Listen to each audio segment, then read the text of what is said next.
Thank you everyone for attending. For those of you who don't know me, my name's Gordon Rutter and I organise the Edinburgh Fortean Society. We're currently meeting online. Normally we would meet on the second Tuesday of every month in an Edinburgh pub, and we would have a talk and a few drinks and a wee chat, and we're trying to recreate that experience as much as possible. So we're still having these talks when they're live, such as this one, on the second Tuesday of the month at 7:30, and when the talks are pre-recorded, we're releasing those talks at that time on YouTube. So if you haven't seen the YouTube talks, just do a quick search online for Edinburgh Fortean Society on YouTube, and that'll bring up the whole range of talks which we've had going since April of last year. So we've got quite a range of different things there, quite a wide number of interests that people can tap into as well. Once things are safe and back to normal, I don't think we're quite there yet. I'm not anticipating meeting in real life this year, but once things are safe and everything's okay, we're almost there. We will start meeting again, and I'll look into how we can continue this part of the experience as well, because I am aware that there's a lot of people who've been accessing the talks who wouldn't be able to get to Edinburgh to attend in person, and it's absolutely brilliant that those people are attending, and I'd love to be able to have them still able to attend in the future when we go back to real life talks. So I'll keep everyone posted on absolutely everything that's happening. So what we're going to do tonight is we're going to have a presentation from Steve Parsons, who I'll introduce momentarily. And once he's finished, there will be an option for a Q&A as well. So if anyone has questions, please keep them till the end, or if you want to, you can type them into the comments section at the moment, and obviously when we come to the Q&A, we'll take questions from you directly if you want to speak, or we'll take them from the Q&A box, the comment box on Zoom there, so you can access them anyway at all. So ladies and gentlemen, tonight's speaker is somebody I have known for quite a few years. I'm not sure either of us could probably say exactly when we first met, and he is Steve Parsons, and Steve has been up to Edinburgh and given a talk to the Edinburgh Fortean Society in real life, face to face. So it's nice to welcome him back, even though it's over the airwaves rather than in real life. Steve has said that he wants to do his own short introduction. So all I'll say is that there are a number of books that he's published, some of which he's going to be mentioning tonight, and I'll put links to how you can buy all of those in the comments on the YouTube section. And I'll also put links to all the ways you can interact with the Edinburgh Fortean Society as well. So ladies and gentlemen, talking tonight on ghost hunters and ghost gadgets, Steve Parsons. Thank you very much, Steve. Thank you, Gordon. Yes, it's been a number of years since you and I first met, and that's kind of how I should introduce myself. I mean, you know, who am I? What have I done? Why am I here speaking to you? And why have I written any books that you should even bother going out to buy? Briefly, I began looking my own search to see a ghost in excess of 50 years ago. That's the bit I don't like saying because it reminds me of how old I am. But I was about 8 or 9 years old, possibly a little younger, when my parents on holiday, I used to drag them and demand to go looking for ghosts. And then apparently also whilst at primary school, was hosting seances in the garden shed. The interest never waned. It periodically got taken over by other things. My love of aeroplanes and the Loch Ness Monster being amongst them. And gradually down the years, I realized I was a member of several paranormal teams, local paranormal teams upon Merseyside, Cheshire, where I originate from, although now I'm in West Wales. And eventually it dawned on me that I was never really going to see a ghost. But my search for answers never remained undulled, and it sort of gradually occurred to me that the only way that I was ever going to find any answers at all to the questions I was posing myself was to use the methods of science that I was learning at school. You know, the basic sciencey stuff that we all did at primary and secondary school. So we formed a group, myself and Dr. Anne Winsper formed a group which was called Parascience. Also joined the Society for Psychical Research and ASAP, and read widely on the subject. And now, 50 years plus later, I find myself a council member for the SPR, who have commissioned 2 of the books that I've written. I'm also the lead investigator for the SPR's new field research group, which is a group of 5 investigators. In fact, it's the SPR's very first investigation group, because previously the SPR have always relied upon the goodwill of its membership. And it's to the SPR I'm going to turn for, once I start pressing the relevant buttons and start sharing the right screens. It's always difficult to make sure you share the right screen when you've got so many open. I wouldn't like to share the screen that's open at the top at the moment, but there we are. You should all see my pet cats. And at the same time, I shall also kill off my camera. There you go. So you don't have to look at me for the rest of the evening. But I'm going to go with the SPR, and I'm going to refer to one of my heroes, the Guy Lyon Playfair, a man who I was privileged to call a friend, and who inspired me with his own search for answers. And this is an extract from his book, This House is Haunted, which is the relating of the Enfield poltergeist. The night of Saturday, the 12th of November, was one of total bedlam, but with a difference. It was not caused by the poltergeist so much as by the investigators themselves. For my first attempt to bring in outside help from fellow members of the SPR backfired with almost disastrous results. I had invited a psychologist, whom I will call Dr. Knott, from a provincial university, and I invited him to come along and bring whatever instruments he could try in order to get some recorded data to support our evidence. Dr. Knott had investigated poltergeist cases before and was regarded by some SPR members as an expert on them. I specially asked him to come along since Gross and I would be there, and there was just no room for anybody else.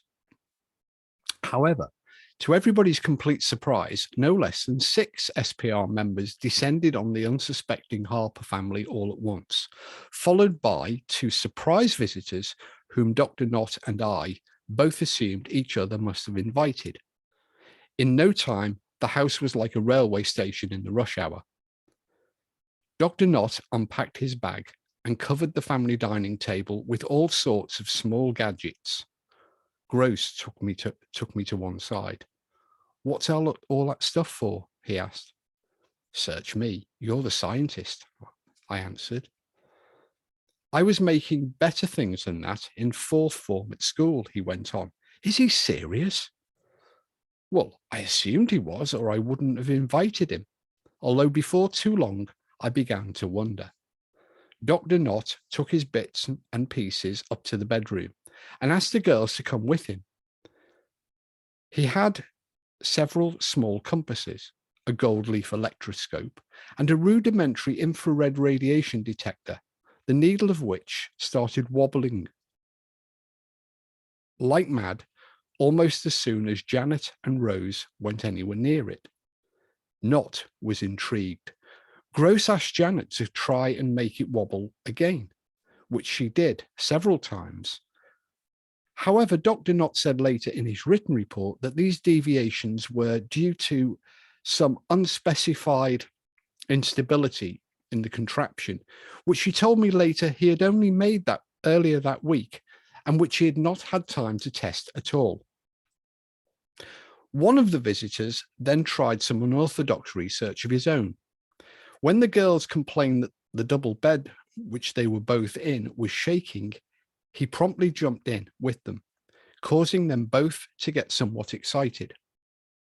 Later, this same researcher put some balloons full of water beneath the bed as bait for the poltergeist. These were flung by persons or poltergeists unknown in all directions, making a terrible mess as the water seeped through the floorboards into the living room below, drenching the unfortunate family budgerigar. I never did find out what this experiment or the equipment was designed to prove. These days, it seems almost everybody wants to be a ghost hunter. Currently, there are around 1,000 separate ghost hunting teams in the UK. Meanwhile, over in the USA, the numbers are higher, currently standing in excess of 3,000 groups. In December of 2018, the Daily Mail claimed that there were 12,000 professional paranormal investigators in the UK who stand ready to rid your home of its troublesome ghosts. But for those of us who are now too old to go night clubbing, ghost hunting has now become a cool way to spend your Saturday night with your mates, battling against evil, possessive demons, listening attentively to the disembodied voices of the dead instead of the incessant beats of the house DJ, or watching through bleary eyes as the spirits flash the multicolored lights on your ghost detector. The desire to be a ghost hunter pervades every tier of society, from airline pilots and barristers, burger flippers and homemakers. In reality, no qualifications are needed or even exist for one to become a ghost hunter, but many of them share one thing in common, other than a desire to spend their nights in spooky houses. They all seem to share the belief that they are eminently qualified to hunt for ghosts, irrespective of their academic prowess and occupation. From university professors to chicken pluckers and burger flippers, they demonstrate an unwavering belief in their own abilities, even if they lack any real experience. Phenomena, or psychologists refer to this self-belief as the Dunning-Kruger effect.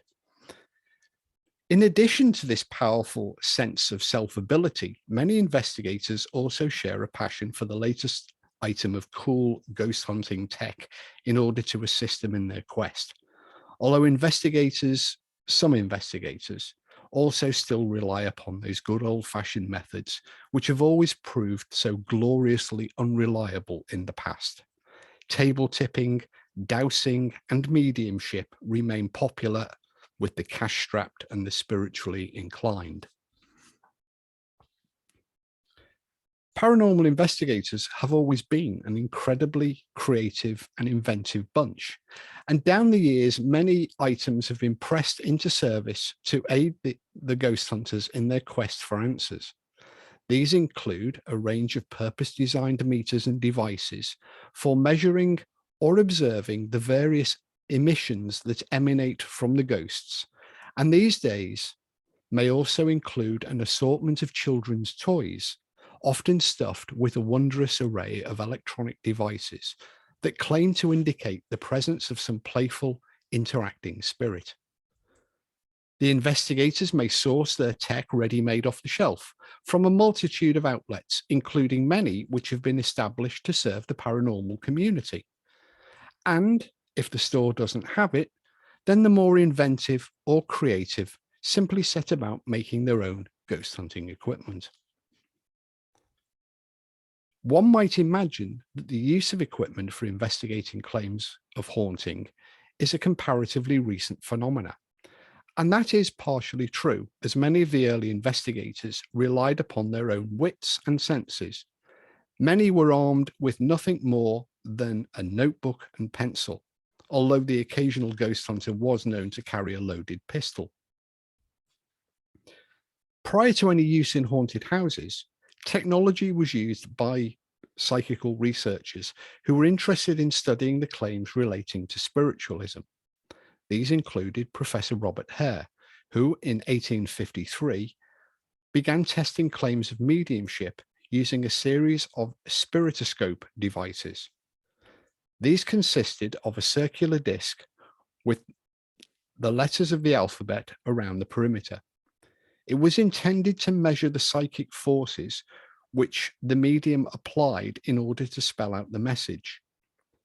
Hare was surprised to discover that the spiritoscope apparently worked, and on one occasion his deceased father used the device and implored him to listen to reason. Unfortunately, despite the apparent success of the spirit world to communicate using the device, Hare was unable to discover anything at all about the nature of the forces that were employed to do so. Inspired by the work of Robert Hare, Professor William Crookes also set about conducting his own series of tests using a device which was similar to the spiritoscope. He used this device for a number of years throughout the 1870s in order to test a number of the leading mediums of the day.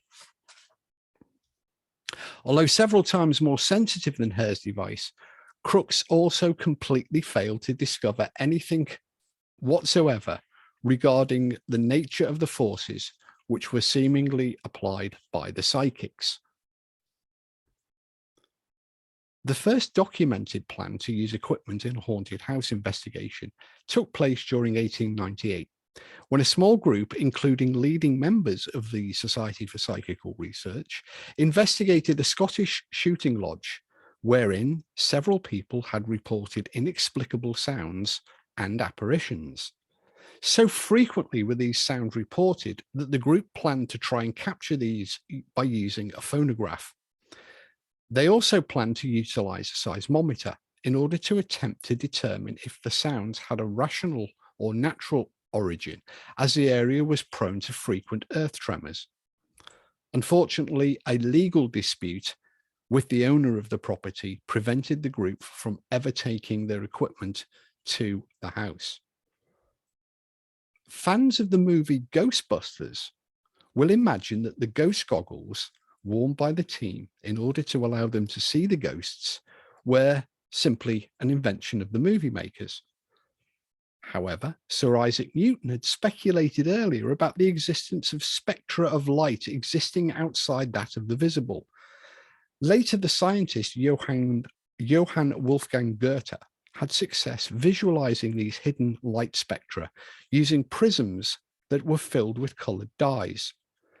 Several pairs of special spectacles based upon Goethe's prisms were in fact commissioned by the Society for Psychical Research in 1903. They were most famously used with reported great success by the Hungarian psychical researcher Aurel Stein during his third Asian expedition of 1913 to 1921. But mystery surrounds his follow-up expedition in 1922, when he claimed to make such terrifying discoveries that he completely abandoned his research and ordered that all of the records of the two expeditions should be destroyed. One single pair of the Goethe spectacles still survive and are held in a private collection, but they were undoubtedly the inspiration for the ecto goggles worn by the Ghostbusters. The name Harry Price is perhaps synonymous with ghost hunting. Price was an engineer and an inventor who dedicated himself to studying many psychical and mystical phenomena.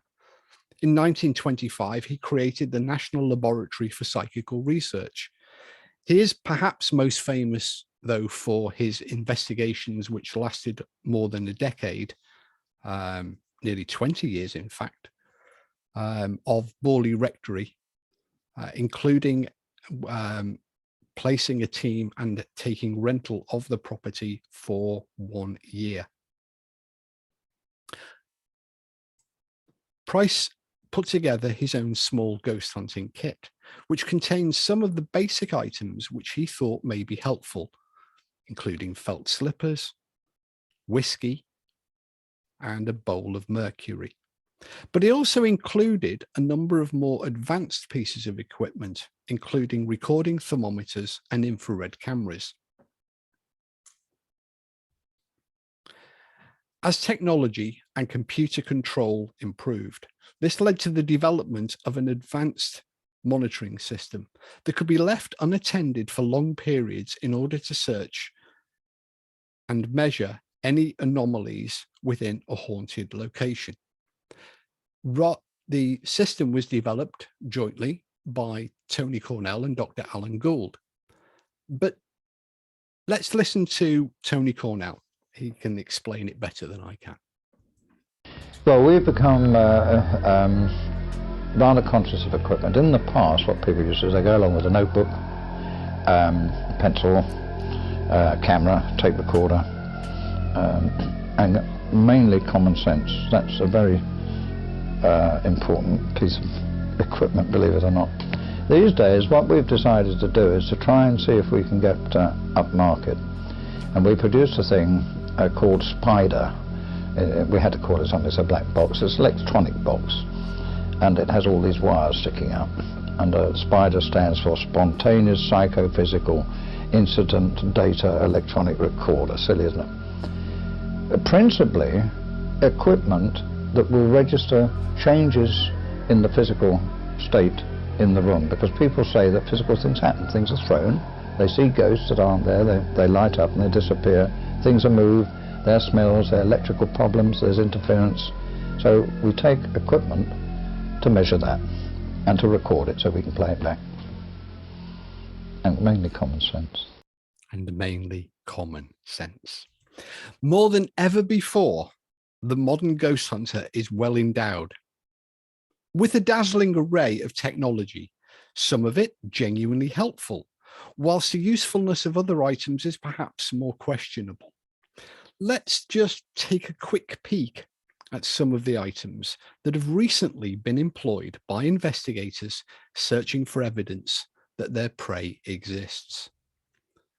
The first item is a miner's lamp, which I extracted from the investigation team after they had been using it at an investigation that took place in a Welsh mine, an underground Welsh mine. The idea behind the experiment was that they would light the flame and seal the lamp. Now, miners' lamps are designed to be locked whilst underground so that the miners couldn't expose the naked flame to any explosive gases. They could only be taken up to the surface where an unlocking device was applied, and then obviously the lamp could be extinguished. So they lit the lamp, they closed the lamp up, and they invited the spirits to extinguish the flame. And periodically throughout the investigation, a member of the team was sent off to check on the flame. To their surprise, it was found to be extinguished. To their surprise, to their excitement, it was found to be extinguished. They were ecstatic. The spirits had indeed seemingly extinguished the flame. There was plenty of fuel still in the lamp.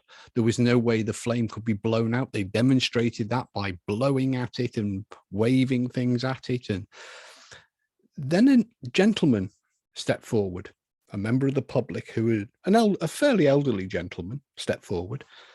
He'd been part of the public accessible ghost hunt. And he said that, well, it wasn't the spirits, it was me.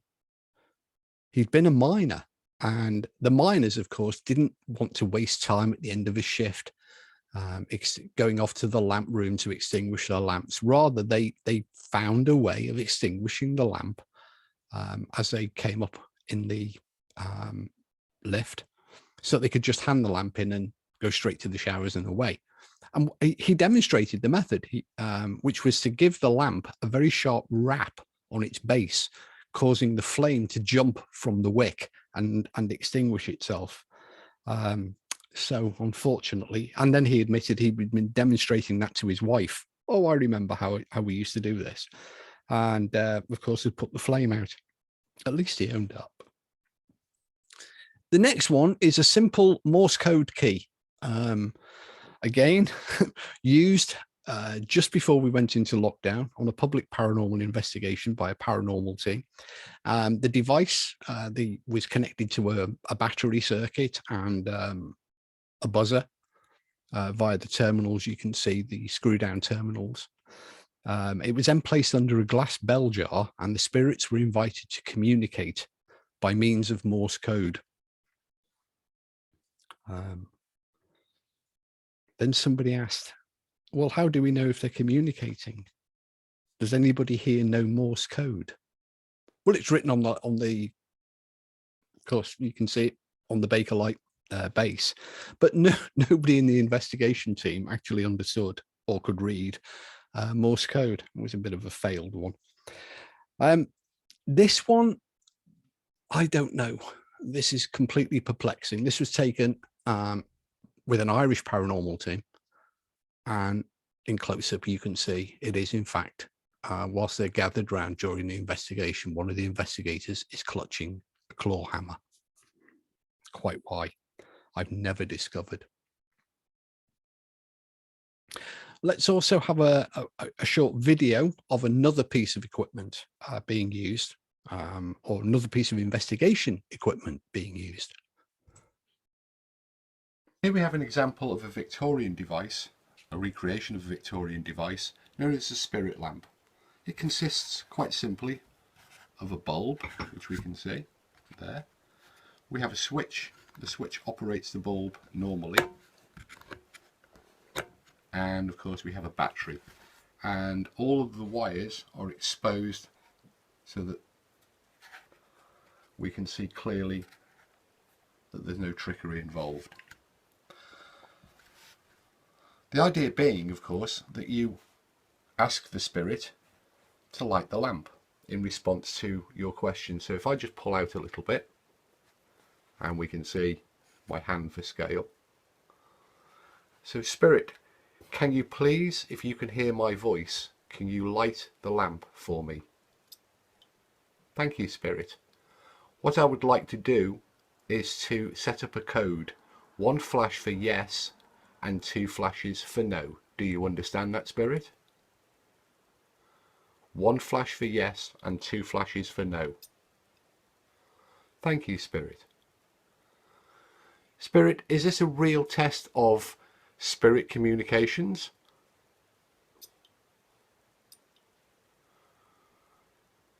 So that's a no. Spirit, is this simply a trick? Thank you, spirit.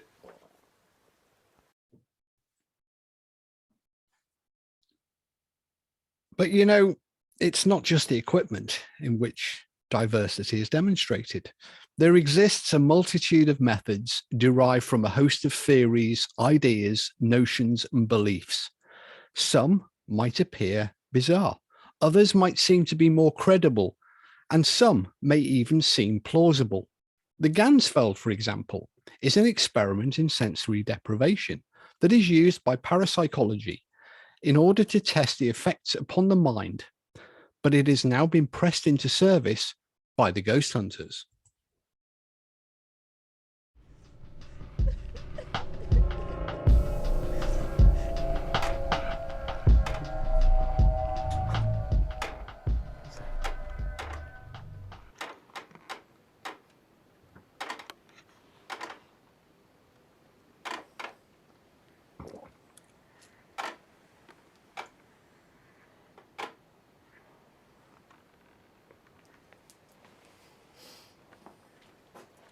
Tell me what your name is.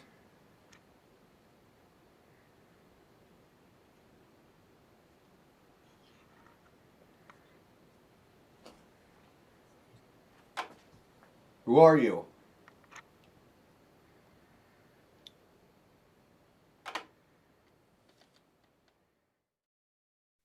Yeah, I think notable for my when I first saw the video. I never realized that Fidel Castro was a ghost investigator, but there we are. The cult of celebrity isn't confined to I'm a Celebrity and Love Island. Investigators love to emulate their own TV heroes, and they are often seen blundering around in semi-darkness, clad in the traditional ghost fighter's uniform of a baggy black fleece and a SWAT-style fishing waistcoat. The pockets often stuffed with every assortment of special gadget and ghost tracking device ready to deploy on camera at a moment's notice. Meanwhile, their armies of adoring fans unquestioningly follow the methods and either buy every item of equipment which is product placed onto the show, or set about constructing their own from parts sourced from AliExpress. The techniques and equipment used by television shows has become accepted by investigators as the de facto means for conducting their own investigations. Although many of these methods may be described as unproductive at best, often ethically unquestionable, and generally worthless to psychical research. Social media has also become a rich and fertile resource for those seeking new theories to test or for confirmation of their own ideas. And those who use science are, of course, the most credible. I'm just going to leave that slide up for a moment.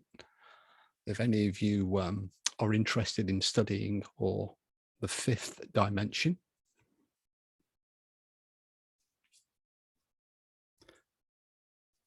Sometimes it's also a place to find important advice that you should ignore at your peril, especially if during an investigation you are prone to leaving chairs empty and the air conditioning turned on. Again, I'll just give you a moment with that slide. And what about the ethics? Some paranormal investigators seem to have no bounds or limits on their desire to prove the afterlife and capture evidence to support their beliefs. Investigators have broken into locked buildings, claiming that their interest gave them every right to do so. Or more recently, have disregarded COVID restrictions, claiming that their nightly Facebook live stream classed them as essential workers. Whenever I meet ghost hunting groups, and I'm fortunate I meet lots of groups, it is immediately apparent that there are many within the ghost hunting community who seek greater knowledge and who wish to participate in some form of additional learning. Unfortunately for them, it appears that mainstream parapsychology, instead of engaging with those who are out there investigating, have, for the most part, chosen instead to completely disassociate itself from the ghost hunters, except when there is a media paycheck involved and the opportunity to provide some pseudo-skeptical quote in the press. And then we'll come and mute it up on your phone. The moment where we saw Carl get a scratch above his eye, I found that very interesting, but my immediate reaction was to first jump for a natural explanation, which could be insects down there in the house of detention. I know that there probably are some insects. Some of the crew reported that there are a few insects around. So it could easily be an insect flying by at high speed that may have caused that particular scratch. And before you jump to any sort of paranormal explanation, you need to be sure that it didn't happen because of that. Yeah, be careful. Before you jump to any paranormal explanation, just be careful it's not a wee tiny fly flying past at very high speed, fast enough, in fact, to ding the skull of one of the crew. Founded in 1882, the Society for Psychical Research is considered to be the world's foremost paranormal research organization. Unfortunately for them, it's also frequently considered by those in the ghost hunting community to be the preserve of the skeptical academics who poo-poo such things as ghosts, or who have such strong belief that they know best on how to go about the investigating of reportedly haunted houses. Over the past century and a half, members of the society have investigated countless ghosts and hauntings, and the society has a vast wealth of resources it is able to draw upon and makes available freely to anyone who wishes to avail themselves of it. Given that long history, it's interesting to look back on some of the methods that earlier generations of the ghost hunters advocated. Take, for example, this helpful method taken from the 1968 edition of the Society's Notes for Investigators of Spontaneous Cases. The notes suggested that in cases of suspected hoax or fraud, the suspect might be controlled by covering their head in a light-proof black cloth bag, gathered beneath the chin so as to preclude vision, but without hampering breathing, and to tie their feet to the chair and their hands together behind their back using cotton. And of course, investigators at the famous Enfield case mentioned earlier, I thought there was nothing unusual for the adult male investigators to spend time sitting alone in the bedroom of two young girls whilst they slept, a situation that would be viewed as shockingly irresponsible today, together with bagging and tying the witnesses. Although I think waterboarding is still, I think it should still be allowed. Although the 50-year-old original Notes for Investigators still contained much useful and helpful information, it was quite clear that a replacement was long overdue. And in 2017, the Society commissioned me to write a fully revised and updated set of guidance notes for investigators of spontaneous cases. It was intended to provide the investigators with every level, investigators of every level with high quality guidance in key areas pertaining to the investigation of reported hauntings, poltergeists, and similar phenomena. It was immediately adopted as a standard for investigators from the SPR and also from investigators of the Ghost Club. And in time, the publication was also added to the required reading list for students of the Rhine Education Centre. Now, back in 1937, Harry Price, whom we met earlier, sat down and published what can be considered as the very first set of guidance notes for investigators. These were given out to members of his investigation team that he'd recruited to assist him with the investigation at Borley Rectory. The book was printed with a blue card cover, which has resulted in it forever being referred to as the Blue Book. Almost coincidentally, in 2018, the SPR chose to use a blue card cover for their new guidance notes, which had been commissioned exactly 80 years after Price's original. Throughout 2018, I travelled to several paracons and conferences around the UK, over in Ireland, and also in the USA, promoting the Society's new guidance notes.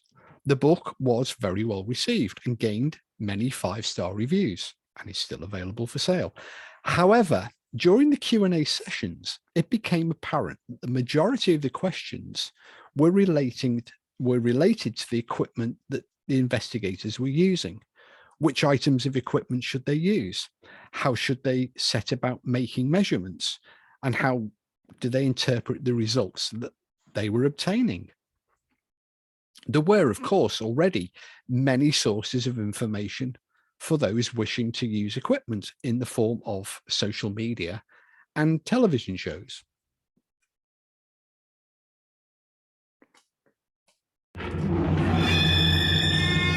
Moments ago, Aaron and Billy heard this loud bang coming from the upper part of the hangar. Oh my God. Dude. Was that upstairs? That was upstairs. The guys quickly head up there to experiment with a new piece of equipment called the paranormal music box. This is a fully functional, winding music box that spirits who were alive in earlier times will be very familiar with. Spirits, especially children, will be drawn to trigger this device by using the motion sensor located on the front. Okay, go over there. Walk in front of it. longer you stay, the more it plays. Right. Okay, that's a good test. Now come over here.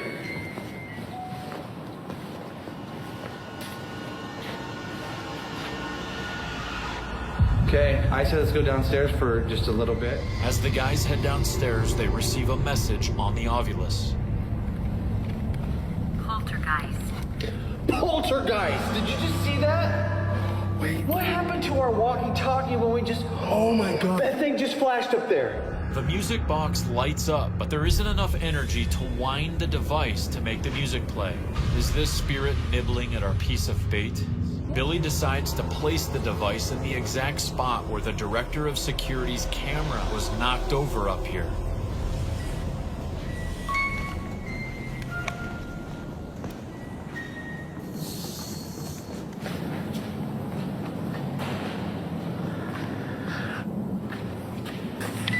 Oh. Whoa. It's just going off. It's going off. If this is the dad of the little girl and little boy and the woman that used to live here that was killed. Oh, did it? It's the dad. This spirit intelligently confirms that he is the father of the children who the little girl spoke about, and who Marty Perry also sketched earlier. That's what Marty drew. Right. It was the man that was the older man. Is that true? If that's you, sir, can you do that again, please? Dude.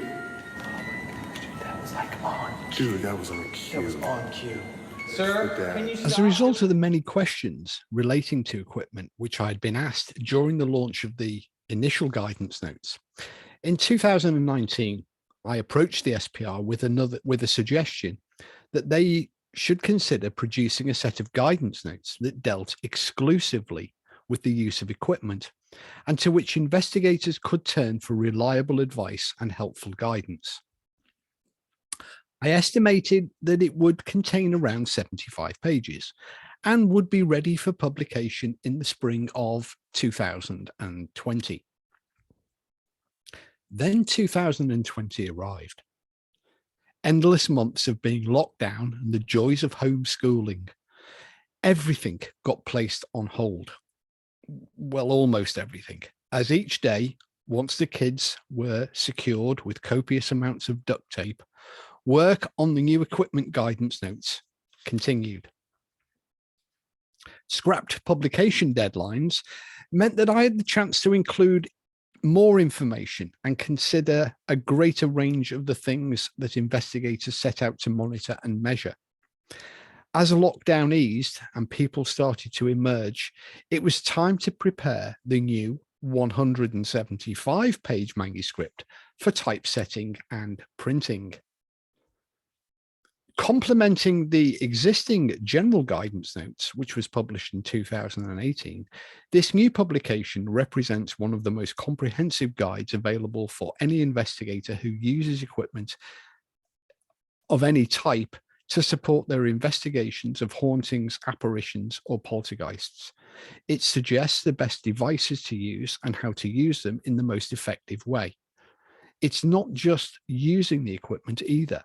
The new publication gives guidance on how to use the measurements and the data in order to maximize the potential of every item of equipment that is deployed. The 2018 set of guidance notes is now a required text for students of the Ryan Education Centre and is recommended also by other course providers.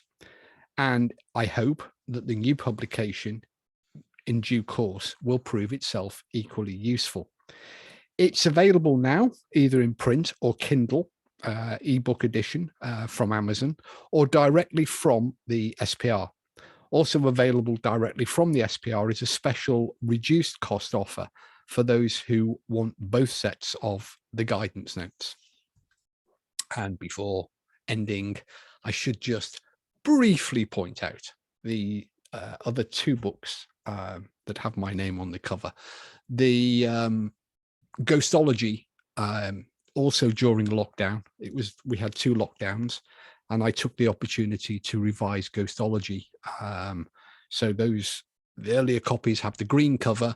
The new version with the blue cover has 20 additional pages, a revision in every single, heavily revised in every single chapter.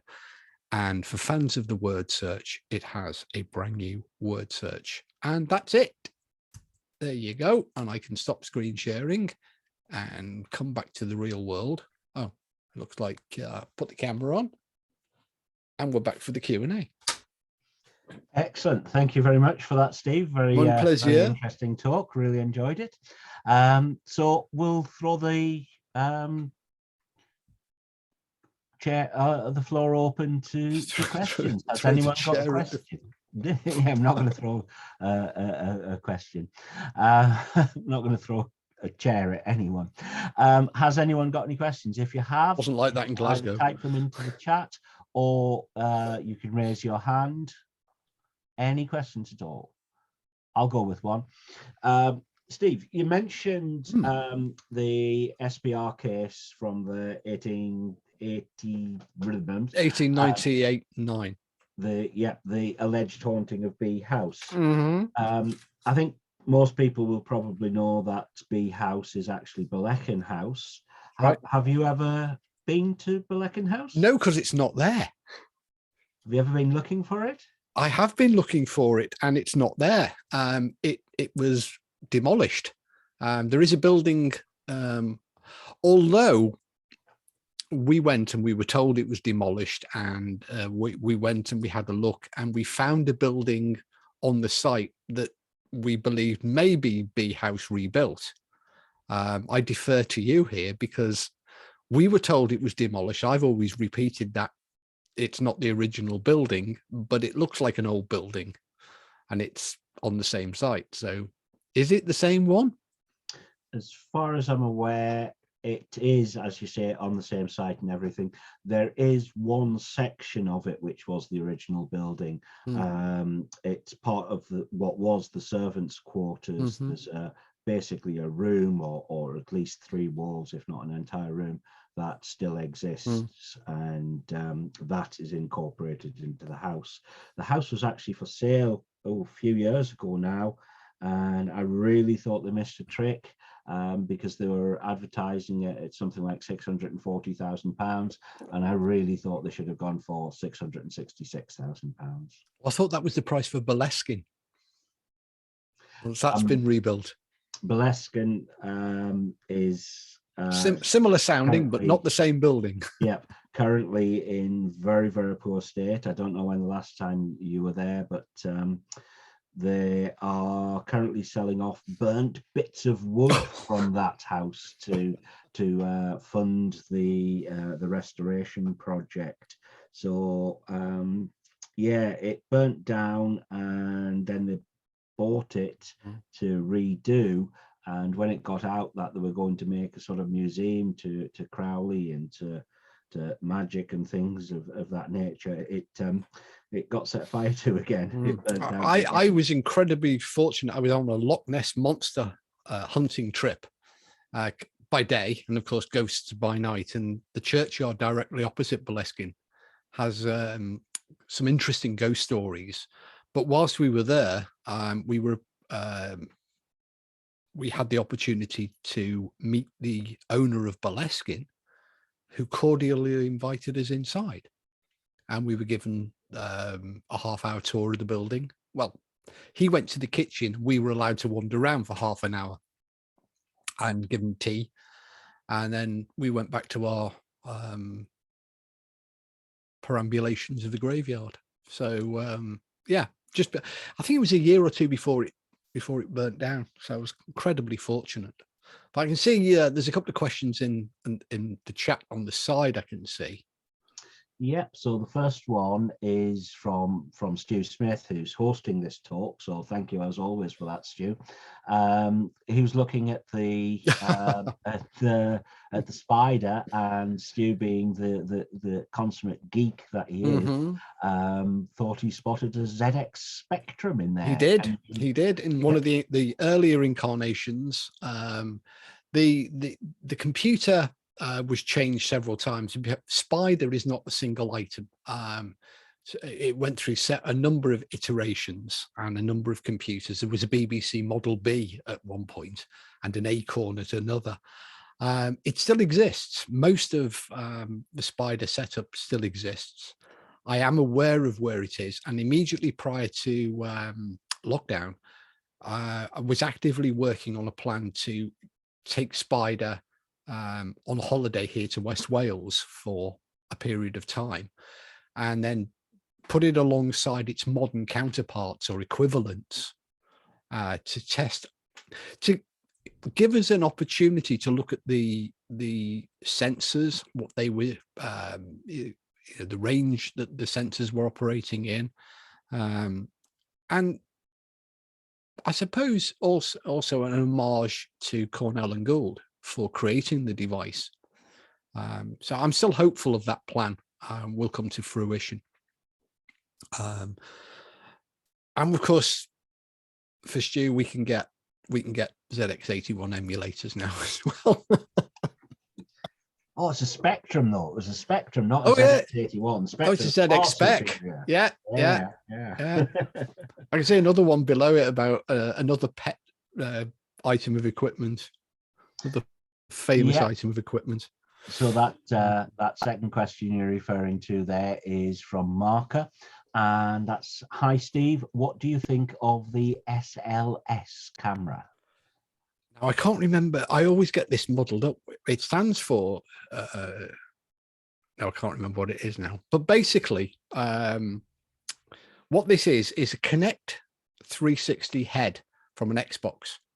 It's the camera console from an Xbox gaming system that's been adapted and modified so that it works with, originally it worked with the PC. Later, they've got Android and tablet versions of it. And there are now many commercial versions of the SLS system, all using the basic Xbox camera system. It was first deployed on Ghost Adventures with Zach Bagans, and the camera has, even on the show, it's gone through a number of incarnations. In 2019, during a trip to America, I was fortunate enough to be able to borrow, or I was given for the night, the actual SLS camera that's used on the television show, the one that's used by Zach and the others on Ghost Adventures. And we used it to demonstrate to participants how the camera actually worked, because the SLS camera system utilizes the Kinect camera, which I've said. Now, the Kinect camera is designed for game players so that they can interact with their console, and they do it by a series of movements and motion.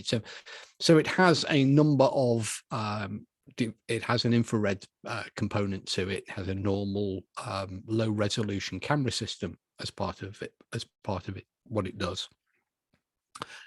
And the software inside the system is really very basic. It's designed to look for a player, a person, and detect motion in that person, and then turns that screen motion. When you look at the output from the camera, it creates these little stick men, indicating where the system believes that there is an individual or a player, game player. What people started to notice, which led to the development of the SLS, is that occasionally the camera would detect things that weren't there, and indicate an additional player or an additional person in the room. And people started to say, oh, the camera's detecting ghosts. Once word of that got out in the press that the camera could detect ghosts, the ghost hunters went for it big time. In fact, we're having a similar situation now with Tesla's, the Tesla car with its autopilot system. There are quite a growing number of videos appearing on YouTube now of people driving into cemeteries in America in their Teslas and parking up or cruising slowly around, waiting for ghosts to be alerted on the pedestrian detection alert system, which is based on the Kinect camera. Very, very similar technology, and also indicates in exactly the same way by putting little stick men on its monitor screen. The idea being, of course, that the Tesla car won't then run them over. Now, the camera system itself is very crude. The software, I should say, is actually very crude, and it's programmed to look for a human figure. Now, the human figure in its software is basically an upright, which is the person, a cross bar at the top, which would represent the shoulders or arms, and what's called a terminator, which the system recognizes as a head. And it's very easy, if you've got one of these devices, it's very easy using the corner of a door frame or some other similar T or cross-shaped confluence of lines, or the edge of a filing cabinet can often work as well, or the edge of an item of furniture. And you can create these little stick men, because whenever the software sees these objects, these points within its software, it draws a stick man. And the rest of it's down to history, really. Now, what was most interesting is we were showing participants and having them use Zach's camera during the investigation. Of course, they were all very excited. None of them washed their hands afterwards. This was pre-COVID. And we thought that we had perhaps poked a hole, burst the bubble of the myth of the SLS camera system, until we were having a break and we overheard a couple of them talking to one another, saying, it was all very interesting, but I still think it's paranormal. So, kind of reminded me of an event that happened at Mary King's Close with it during a time when we were doing So You Want to Be a Ghost Hunter up there as part of the Ghost Fest. And we'd explained how equipment can be fooled and how people can be tricked by the equipment. And then we took the group down into Mary King's Close. And after about 10 minutes, a couple came excitedly up from near Chesney's house and said that they were that they were communicating with the spirit of Annie by using the red light on the video camera, and we should come see. And of course we went to see. This was exciting stuff. And we got down there and they were calling out to Annie and saying, look at the camera. She's responding. And on the back of the video camera on its tripod, indeed, a small red light was periodically, intermittently flickering and flashing. It was a hard drive access light on the camcorder, showing that the camera was operating normally. But it's interesting how it doesn't really matter what you show and tell people. Their belief is a powerful motivator. And so the SLS camera will always be a fantastic device, albeit it's just a software trick. The software doing what it was programmed to do. Cool. Thank you for that, Steve, and thank you for asking that marker. Next comment is from Ewan Irving. Some people will hello, Ewan. Yeah, there we are. Ewan's the stalwart of the Arthur Conan Doyle structured Society, light sensor, who've got a lot of different talks and things happening all of the time. So have a look at them and see what they're doing. There's loads of things you can access with them. So Ewan says, I came across a few books from 1936 after the Raynham Hall ghost sighting, where a newspaper invited readers from up and down the country to recite stories they had heard or witnessed. They received thousands of letters. Many were ordinary stories and recounted word for word. Well before the days of ghost hunting groups, but it was the stories related from clergy, lawyers, ordinary men and women up and down the land. Many had witnesses to what had happened, which for me is perhaps the best proof. Well, as it says in the opening of the new equipment guidance notes, all of the evidence to date for the existence of these phenomena, apparitions, poltergeist, apparitions and hauntings, comes from a human witness. There isn't yet a piece of equipment that has captured one of these anomalies, you know, irrefutably. We've got thousands of ghost photographs, and we've got thousands, millions. You know, there are groups going out on a Saturday night and getting more evidence, you know, in 3 hours on a Saturday night on their Facebook Live than the SPR or indeed the entirety of psychical research has managed in 150 plus years. I would just like to pull up there were in fact ghost hunting groups back in the 1930s. There were several in existence dotted around the country, psychical research groups in different forms. And of course, you have the SPR and you have the Ghost Club both in existence. But there were a number of regional groups. Indeed, some of them visited Borley Rectory, others went off and critically examined several cases up and around the Bolton area in the north of England. So there were groups as well. But the the evidence comes from human testimony. The equipment is there to measure the environment, to help the investigators test the veracity of some of the claims, to objectify some of the claims. The room went colder. We could measure the temperature. I heard a sound. Well, we could record sound.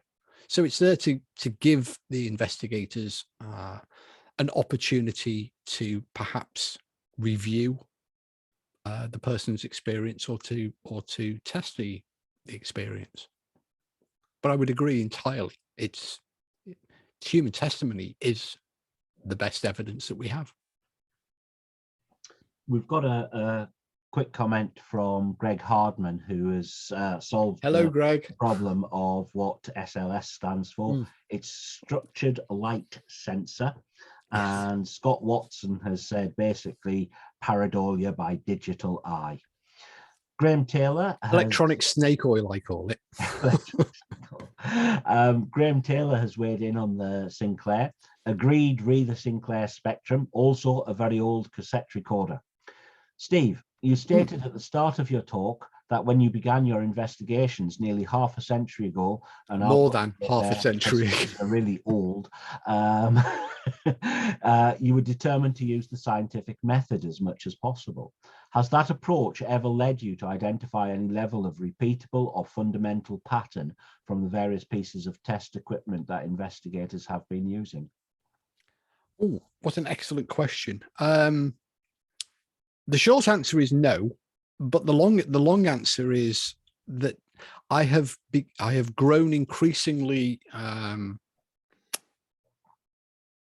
more interested in some types of phenomena.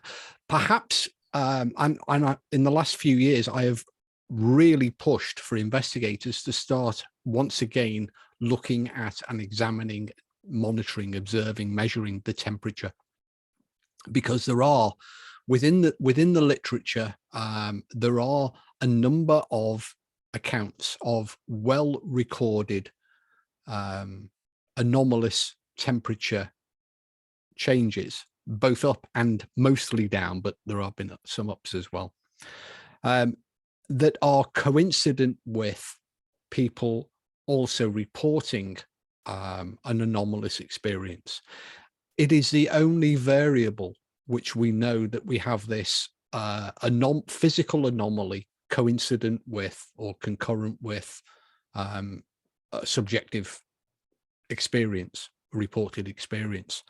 It doesn't exist with any other anomaly, but sadly temperature down the years has become sidelined by, it's not cool, it doesn't say the word poltergeist, for example. You know, we haven't got thermometers that scream dude run or play, you know, and we haven't yet got a steampunk gothic designed one, you know, to use on television or your YouTube channel. But equipment is nevertheless important, and so is the scientific method, because it allows us to at least be certain that when we consider something, it's been properly reviewed, properly considered, properly measured. And it also prevents us from blundering into that area that that I illustrated in the presentation, of just trying to explain something in order to sound clever. A good investigator really should know when to stop, when to shut up and simply throw their arms up in horror and go, you know what, we just don't know. We can't explain this one. But you can only reach that point when you can be sure that you've examined all of the possibilities that you or others can consider. So peer review is very important. But what you do see with some academics is that they will always be able to explain something. That they will never say we don't know. They might say, oh, that's interesting, but it could be a supersonic fly. Cool. So one piece of equipment you would advocate that people take on a ghost investigation is a thermometer to record the temperature. I think it's essential. I was asked to put together a small grab bag for each of the new field research group investigators, the SPR's team. And what we decided upon in the end after consultation was a fairly basic video camera. It didn't have night vision capabilities. It was just an off-the-shelf, fairly cheap. It did have the advantage of having one of these selfie cam things built into the LCD screen, so it could look forwards and in any other direction. So we could at least set it up on a tripod, look in one direction, but also demonstrate there was nobody lurking, behind the camera. We also gave them a still camera, a fairly basic 12 megapixel, compact little point and shoot camera. They were issued also with sound recorders, a Zoom H1, in order to conduct interviews and if an opportunity to record a sound arose. And one of the most expensive items we provided them with was a thermal hygrometer, which gave them the opportunity to measure and document the temperature and the humidity. And I included that because of my belief that temperature may be, so far, the only anomaly that there is some serious questions that remain unanswered. And these questions were posed back in the 1930s, in the 1940s, and continue to, the present day. Temperature seems to do some strange things sometimes. It's not very common, but then it may just be not very common now because nobody takes thermometers with them on investigations anymore. Or at least if they do, they're not measuring the temperature in a meaningful way. The Mel meter, for example, has got a thermometer built into it. But these things are only pulled out when somebody says, oh, I feel really cold. Oh, yeah. Oh, look, you're 20 degrees colder than the rest of the room, but you've got no baseline to work against because nobody's been measuring it. So that was the kit, video camera, sound recorder, thermometer. Greg's asking about I assume the thermometer. Is that a data coder thermometer or some other form of thermometer? They have the ability to record the measurements from the device. We also have data loggers, but the team member is only allocated. The one that we've chosen is there is no need to measure temperature every 10 seconds or 10 times a second. The instructions within the guidance notes, we say that we suggest that as a baseline, you only really need to measure the temperature once every 5 or 10 minutes because it's not going to vary by very much very often. And if it does suddenly start to change, then of course you can increase the rate at which you're observing the display or making, the best way to note stuff down and record stuff is still that and a pad. So Mark is asking as a direct comment on that. So a thermometer and a mobile phone, will that do? I personally never bring any kit other than a mobile. Well, actually, I would I've done a number of talks and included in Ghostology and indeed the new equipment guidance notes is a section strongly advocating that the mobile phone might be a godsend to paranormal investigators, because it has, if we look at for example, the current iPhones, the 12 and the 13, although, you know, let's even go back to the iPhone 10. They've got 4K video. They've got low light video on most of them. They've got a bloody good camera, an excellent sound recorder that is the equal of a Zoom H1, H2, H4, providing you spend a few quid on a little plug-in microphone for it. It's got a barometer. It's got motion sensors. It's got accelerometers. It's got light sensors. And unfortunately, ghost hunters tend to use their mobile phone by using a ghost hunting app, such as M2 or Ghost Radar. A lot of these are just software trickery. But there are apps and software available that allow you to interrogate the raw sensor data from the magnetometer, for example, and from the barometer, from the camera itself. And there are, you know, specialist software. The iPhone is currently being used by the United States Geological Service, the USGS, amongst others, to replace their expensive seismometer monitoring stations, which they'd set up all around these fault zones that they have so many of in America. And indeed, there's one up near Bee House. Yeah, there's also plenty along the Great Glen as well, if I remember rightly. But what they discovered is, instead of spending tens of thousands of dollars on a data telemetry seismometer system, they created a solid cradle for an iPhone, stuck the thing down, and of course it just texted in every few hours the data from its own accelerometers. Saved them a fortune.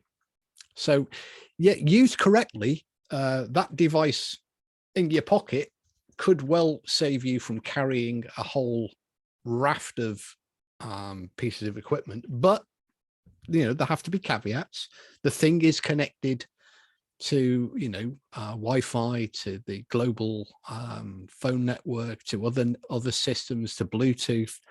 And so you have to, you know, turn things on and off. You can't just plug something in and use something, because it could damage the measurements. But that's all covered actually in the equipment notes and Ghostologies, as indeed is the Tesla car, if anybody's got one, wants to use it on a ghost hunt. Drive around Mary King's Close in a Tesla. Has it been done yet? I'm betting not. Talking of software trickery and jiggery pokery there, Stu Smith has said that when computer vision is based on opaque machine learning pattern matching algorithms, then seeing things that aren't really there is somewhat inevitable, especially if it's used out of context. Maybe that shows it's closer to the human mind than we'd like to think. There speaks a nerd. You've met Stu. Moving rapidly on, we've got another question from Graham.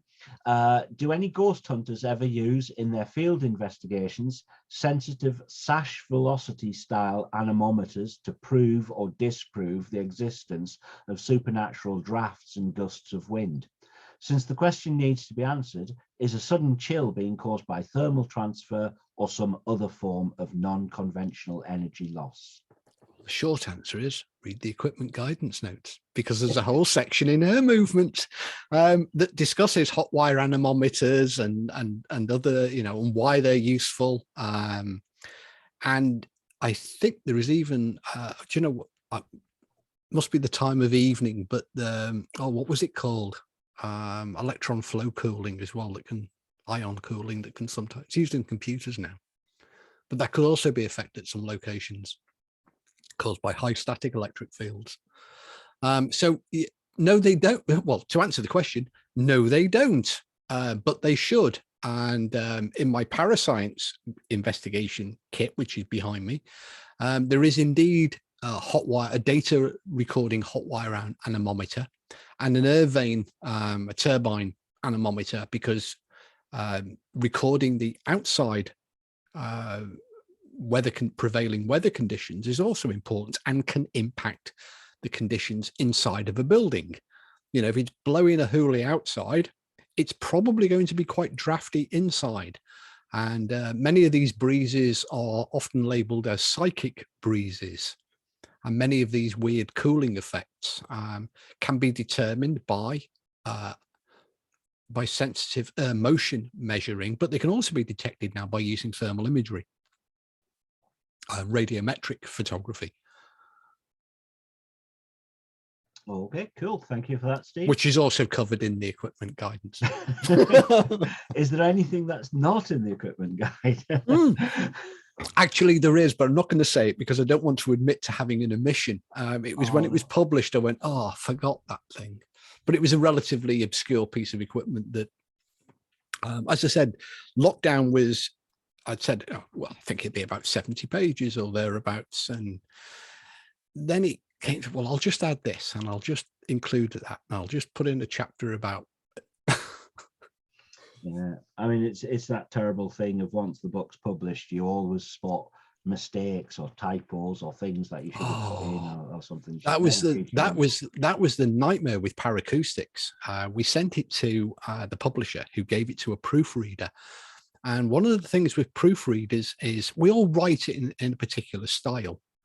And you have a way of putting words together. And the proofreader had a different style of writing than myself and Dr.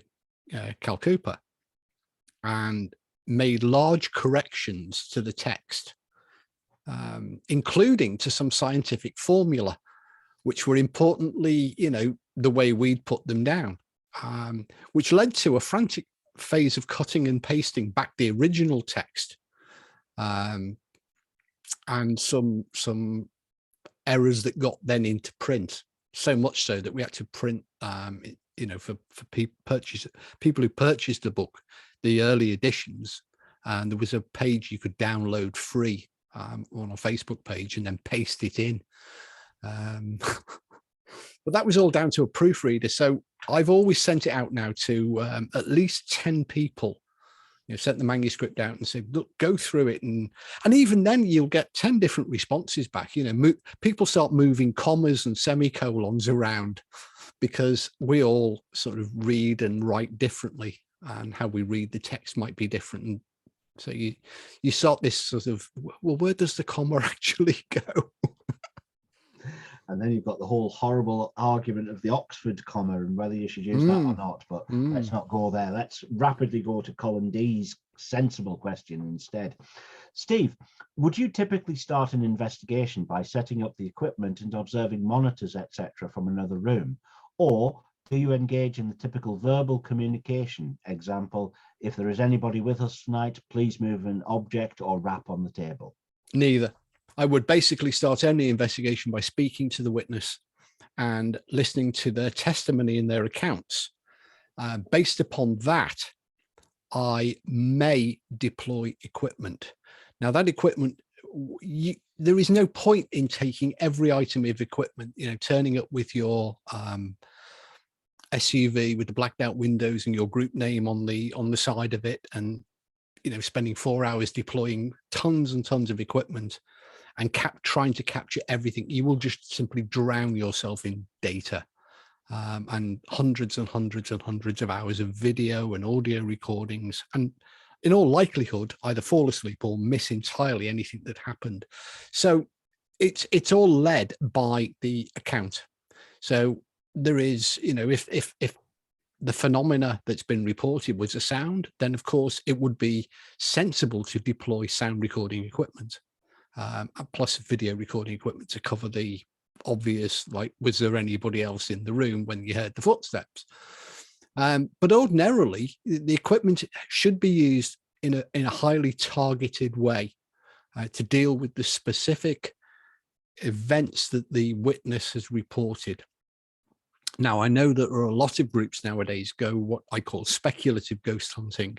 They go to a building simply because it looks old, or because it looks a bit spooky, or because it was an asylum, or a former school building, or a former, well, any building they want, really. You've got to feed the Facebook live feed every night.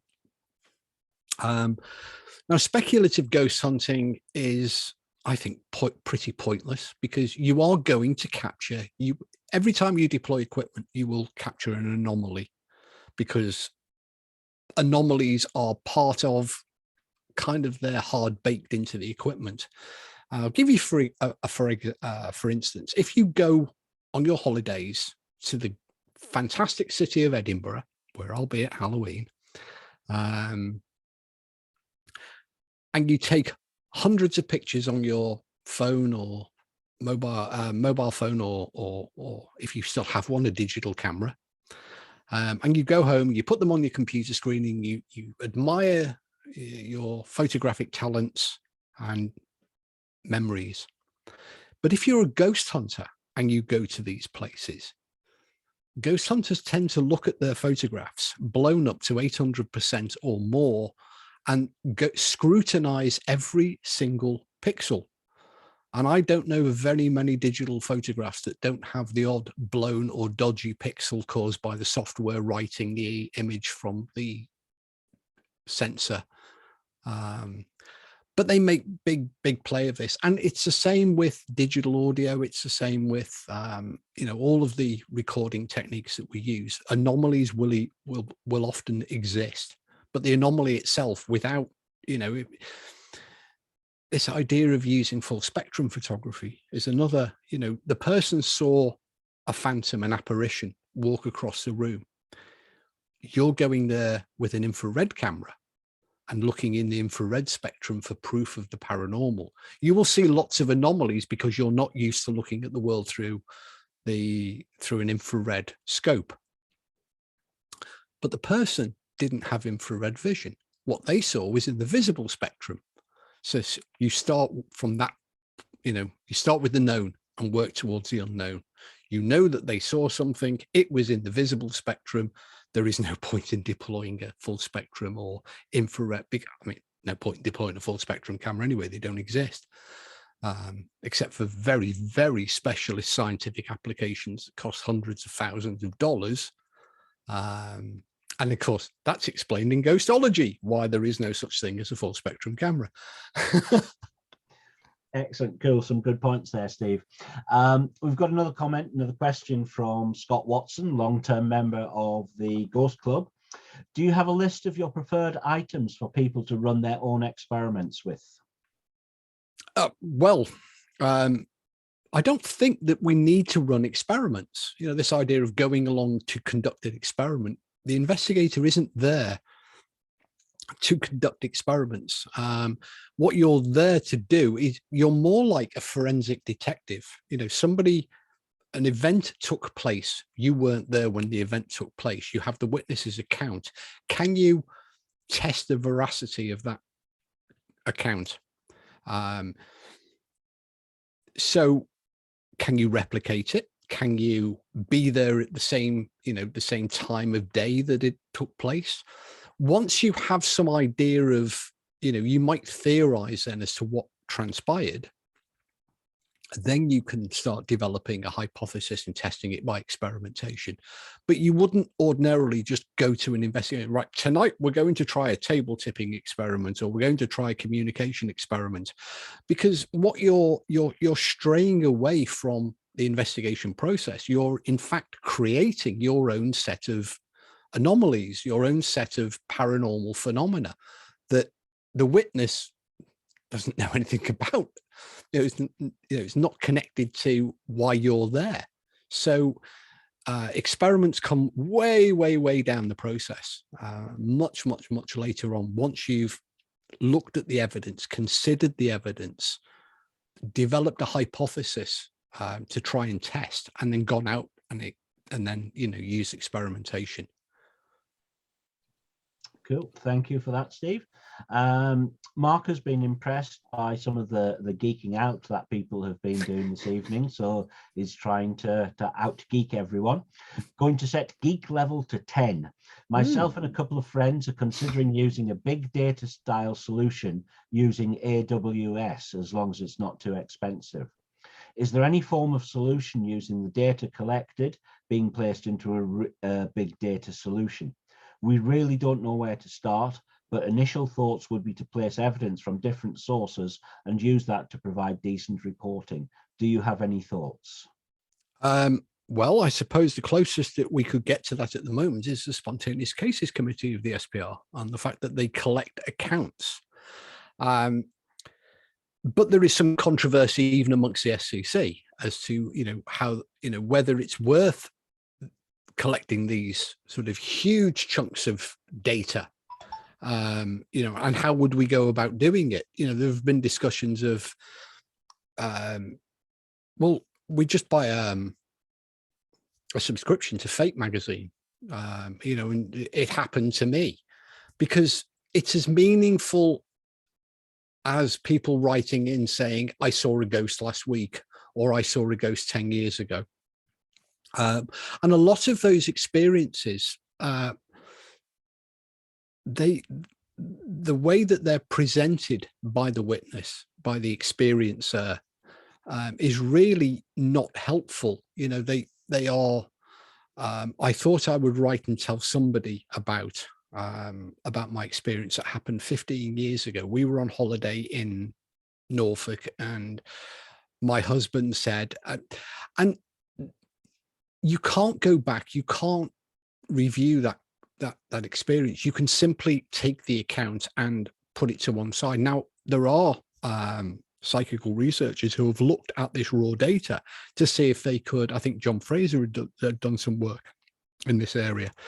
But it's just too scattergun, and we've tried to use this enormous pool of data from people's experiences and people's accounts and stories, and we've tried, we've even tried using Fate magazine and other sources, and Fortean Times, the "it happened to me" little box outs on the side, but ultimately we haven't found a system or a method that allows us to use that data in any constructive way. So if Geek Level 10 can sort it out, we'd be extremely happy, because people have looked at this as a source. Now, that's not to say that historical data isn't important, and it's something I advocate when, as part of the investigation process, that you should draw upon every available resource, and that may be other groups going before you to that location, because look at the similarities of experience, look at the locations where those experiences are reported. The experiences themselves might be flimsy, our medium sensed that, but if those sensations were all common to one location, and if you can rule out the fact that they've all sat and read each other's Facebook pages and commented on one another's Facebook pages, then you can start to perhaps see patterns emerging, that particular areas, locations within, or zones within a location might be more interesting for you to consider and to look at, or to deploy something, to monitor. Cool. I think you've touched on the next question from Greg as well in part of your answer there. Steve, what do you think of investigating historic cases in locations? For example, a lady in black seen in a manor house corridor some 80 years ago. Honestly, I wouldn't, because I don't think I realistically could. If the lady in black in a corridor 80 years ago was in a location where people today are having experiences, the experiences may be dissimilar, but you would still make note of that earlier event that took place at that location, as part of that looking for patterns and trends. But I wouldn't go back and say, oh, look, somebody saw an apparition here 80 years ago. People see apparitions all of the time. and they can't be feasibly investigated. You can't get anything meaningful from these type of one-offs, oddities that happen incredibly often. You know, I'm sure there is probably not a person sitting watching this presentation and subsequent playbacks that can't think back to a weird thing that happened to them. You know, years and years and years ago, when myself and Winsper started out with Parascience, that was 30-something years ago now. We used to do, you know, periodic talks to local groups like the Campers Club and the Dog Grooming Society and the Naturists. And we would always start off with, and it was always around Halloween, and we'd always start off with a question: has anybody here seen a ghost? And there'd be a nervous shuffling and sort of sideways glances at one another, and everybody, you know, hands were sort of hard shoved into pockets. And we gave the talk, and then at the end, people lingered back and they would tell us their ghost story. But we're in a situation now, because of the media, because of the television, the frequency at which ghosts are shown on television. You know, if you ask that question today at the start of a you'd never get the presentation done, because everybody would have their ghost story, because it's much more socially acceptable now to share your weird experiences, but they're incredibly common. And to try and, you know, where I live in West Wales and where Greg lives, so he knows the answer to this question anyway. You know, I don't know of a single castle or old building that doesn't have a ghost story attached to it. And they're just unfeasible. You can't go and investigate them. You could if you had a Facebook Live channel, and there are groups out here in West Wales and throughout the United Kingdom, yea, even north of the border in Scotland, that spend their lives going night after night, 5, 6, 7 days a week on the Facebook to any building wherein has ever been reported some weird experience. So, Greg, no, I wouldn't. Fairly straightforward answer there. We do have a comment that I didn't read out earlier on at the end of Marker's comment. If anyone wants to give me a Tesla, I'm happy to drive it into Mary King's Cross or anywhere. Okay, so usual plea there. If we have any eccentric millionaires watching this, I'll take one round the Covenanters. I'm not going to get a fairly tight bend into the gates, so isn't it? As you go past Mackenzie and. It's always locked at the moment, the Covenant. Is it? Yeah. There was a bit of a break-in incident, shall we say, at Bloody Mackenzie's tomb, and it's the Covenant's prison is locked. Oh, that's such a loss, because years ago I knew Jan, who had the keys to, and he was gracious enough on a couple of nights when there was no tours booked to give us the keys, and, you know, let yourselves out and lock up afterwards. And one of the things that we very quickly discovered on our first visit to the Covenanters, we went back to Jan the next day and said, Mackenzie's tomb, you know, inside the Covenanters where the poltergeist is, it's not the one where the events took place, is it? Well, how did you know that? I said, well, we figured it out from the descriptions and the location itself. So why do you use a different tomb? And why are things happening in the other tomb now anyway? He said, we used a different tomb because health and safety reasons, because the floor in the original was too unstable. It was too rough and people, you know, would trip over things. So we had to move the tours further down, and seemingly the poltergeist followed them. Which was lucky. Yeah. But otherwise, you know, them were the days when you could get the keys for the Covenanters, and you know, Jan himself was a legend down at the Tron. Yeah. I mean, it's only when you go in on a guided tour, on a ghost tour, or for special events that you can get into the Covenanters now. But I know when I first moved up to Edinburgh, the Covenanters was just open. It was just part of Greyfriars Kirkyard that you could just go into, no problem at all. things have changed. You know, Sadly, like, well, I think that's a problem with having, you know, so many groups, because, you know, some of them are not currently very, you know, ethical in the way that they're operating, because they're feeding the, you know, there are groups now who claim to make a living from these Facebook lives, and that's fine. You know, they've created a niche in the market, but you know, they have got themselves into hot water on a number of occasions, accessing places that they shouldn't be. You know, we lost a location here in West Wales for similar reasons, because a group of ghost hunters smashed their way into a part of a building that they've been told not to go to. And, you know, there are a lot of locations now that are wary of groups coming along, because they tend to, you know, Swansea Museum, I was 2 weeks ago visiting with the boys during the day, and we were talking, it used to be you know, a leading venue for Saturday night ghost hunts, and I said, any plans to start up again after lockdown? Oh, we've stopped doing them 3 or 4 years ago. So why was that? Because they would go into areas where, you know, that were clearly marked private, where the doors were locked. In one occasion, they came into the office, took the keys, went back out and unlocked this other part of the building. And this just spoils it. And that's, you know, you see the effects at Mary King's Close. Genuine or interested researchers are now tarred with the same brush, which is a great shame. Definitely agree with you there.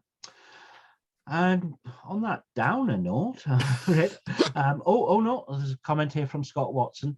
I'm always amazed at how many YouTubes have so many experiences on their channels. Some have more per episode than some people experience in their whole life. As I said before, you know, one Facebook Live can produce more definitive proof for the existence of ghosts and 150 years of the existence of the 140 years next year of the existence of the SPR has managed.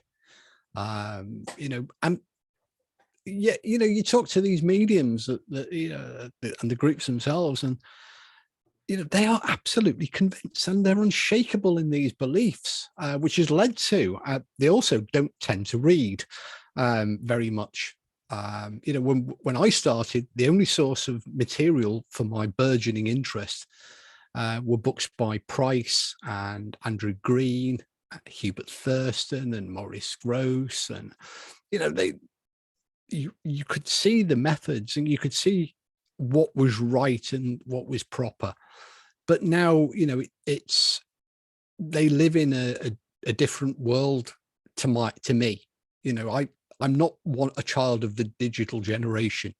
Unfortunately, all of the early mistakes that I made in paranormal investigation are long buried and don't exist on YouTube to come back and haunt me.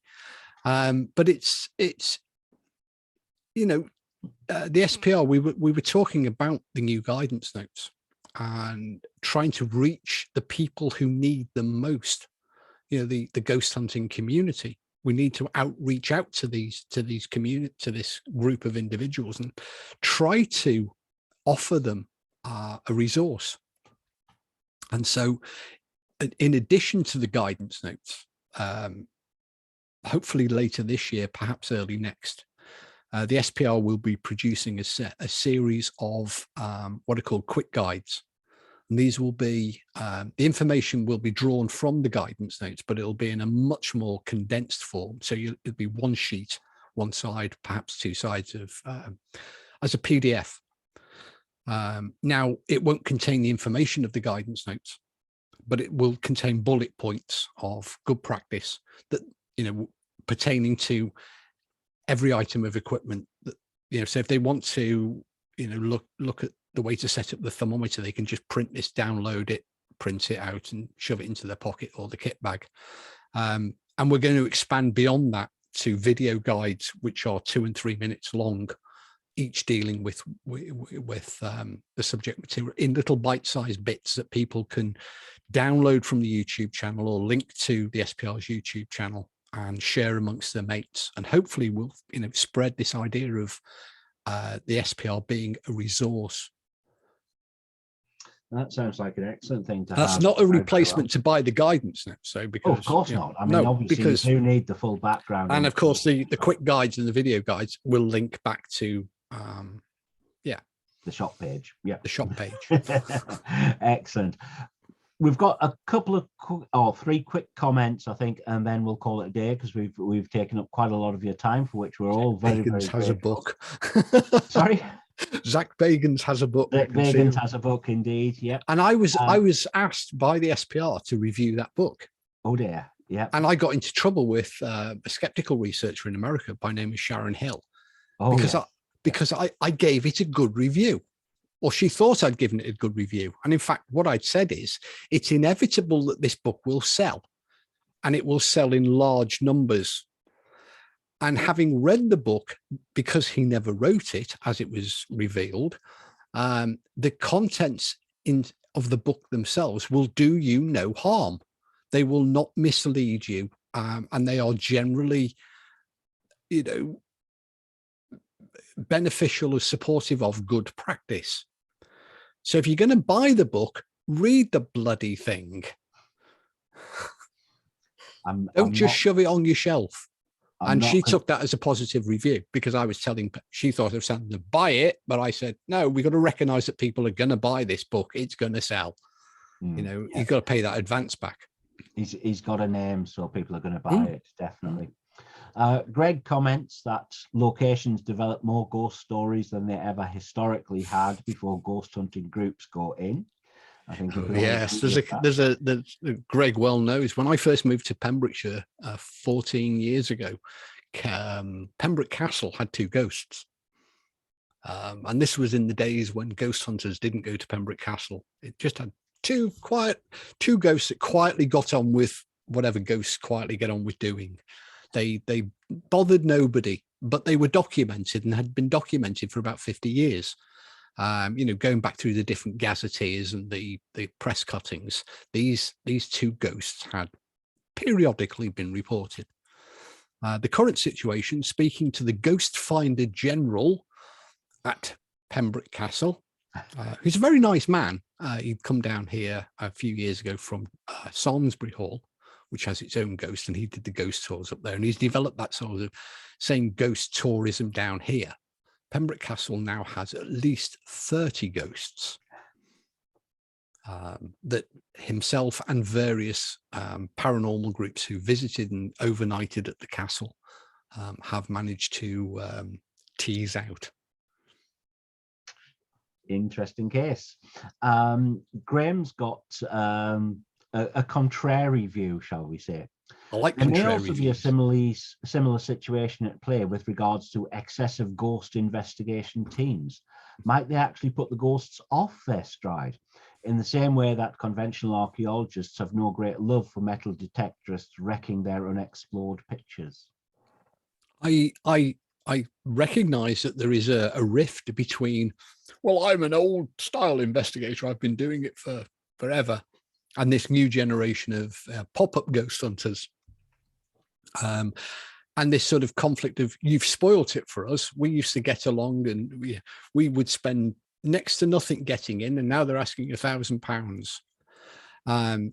But what's interesting from my point of view, apart from the fact that they've ruined it, I can't go anywhere now without paying a fortune to be there. You don't even, you used to get a bowl of cornflakes at some of these locations in the morning. Now you're just slung out. They take your money and you're thrown back out again.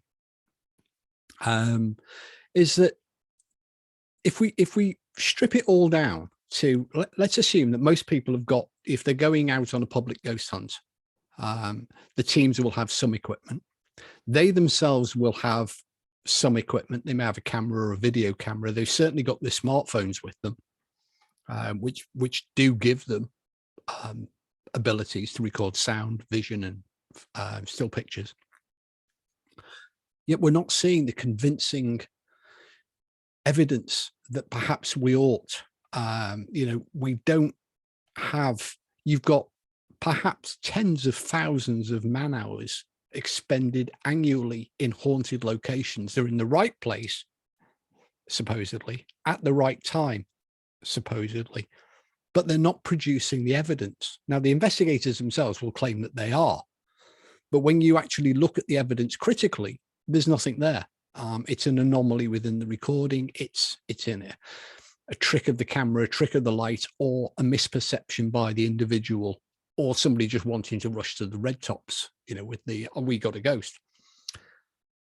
And that worries me a little, because it could be that the ghosts are just not getting their fair whack. You know, there might be a ghost version of Equity and they're just not playing for the cameras anymore because, you know, why should they? They're not getting a share of the cut from the, you know, the proceeds of the investigation that's going on. The public are paying, people are taking a profit. The ghosts aren't getting a share of it. I remember on a television program I did, the Famous and Frightened series, we were all down at Dover Castle, and the commissioning editor for Living Television, Living TV at the time, who's now the boss of Sky, stood up and proposed a vote of thanks to everybody present.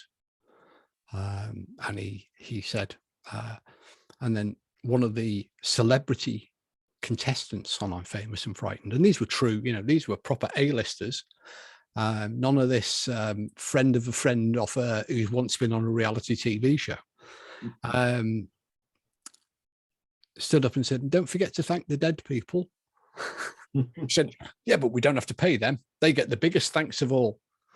And that might be part of the problem, or it might just be that this lack of evidence is illustrative that there is a lack of phenomena.